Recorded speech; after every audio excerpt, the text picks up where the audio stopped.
क्या सच में अघोरी तंत्र से अलौकिक शक्तियां प्राप्त की जा सकती हैं? क्या अघोरी साधु अमर होने के लिए मसान साधना करते हैं? क्या वे वाकई कपाल से भोजन करते हैं, सौ साधना करते हैं और दुनिया से परे किसी रहस्यमय संसार से जुड़े होते हैं, या फिर यह सब केवल मान्यताओं और धारणाओं का जाल है? आज हम जानेंगे अघोरी साधना का असली रहस्य, आध्यात्मिक दृष्टि से भी और तार्किक विवेचना के साथ भी। अघोरी शब्द सुनते ही अधिकतर लोगों के दिमाग में एक खौफनाक छवि बनती है। शमशान में रहने वाले राख लिपेटे नरमुंड धारण किए हुए साधु, लेकिन क्या यह उनकी असली पहचान है? अघोरी भगवान शिव के परम भक्त होते हैं, विशेष रूप से अघोर शिव भैरव रूप के साधक। वे किसी भी प्रकार के द्वैत को नहीं मानते। अच्छा बुरा, पवित्र अपवित्र, जीवन मृत्यु सब उनके लिए समान है। प्रसिद्ध अघोरी बाबा कीनाराम के बारे में जानते होंगे। अघोर पंथ का जन्म गुरु कीनाराम से माना जाता है, जिन्हें स्वयं शिव का अवतार कहा जाता है। कहा जाता है कि उन्होंने कई चमत्कार किए, जिनमें से एक था मरे हुए व्यक्ति को पुनर्जीवित करना। उनकी समाधि वाराणसी के हरिश्चंद्र घाट के पास है और आज भी वहां श्रद्धालु दर्शन के लिए जाते हैं। अब सवाल उठता है कि अघोरी इतनी कठोर साधनाएं क्यों करते हैं? पहली साधना है सौ साधना। इसे सबसे कठिन साधनाओं में से एक माना जाता है। 100 के ऊपर बैठकर साधक ध्यान करते हैं, लेकिन यह क्यों? एक सच्ची घटना सुनिए। बाबा तैलंग स्वामी, जिन्हें चलती फिरती शिव मूर्ति कहा जाता था, उन्होंने वाराणसी में 100 साधना करके सिद्धियां प्राप्त की थी।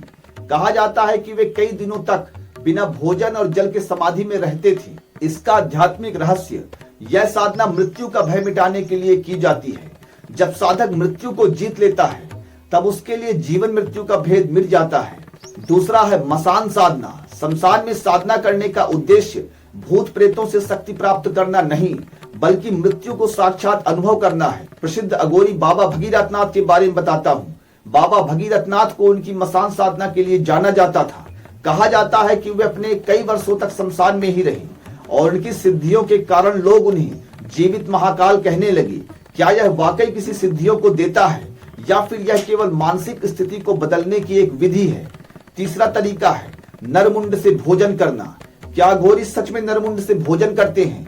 यह किसी अंधविश्वास का हिस्सा नहीं है, बल्कि यह मोह, अहंकार और द्वैत को खत्म करने का प्रतीकात्मक तरीका है। अघोरी ललिता दास, वे बनारस के एक ऐसे अघोरी थे जो नरमुंड से भोजन करते थे और समाज में फैले पाखंड का विरोध करते थे।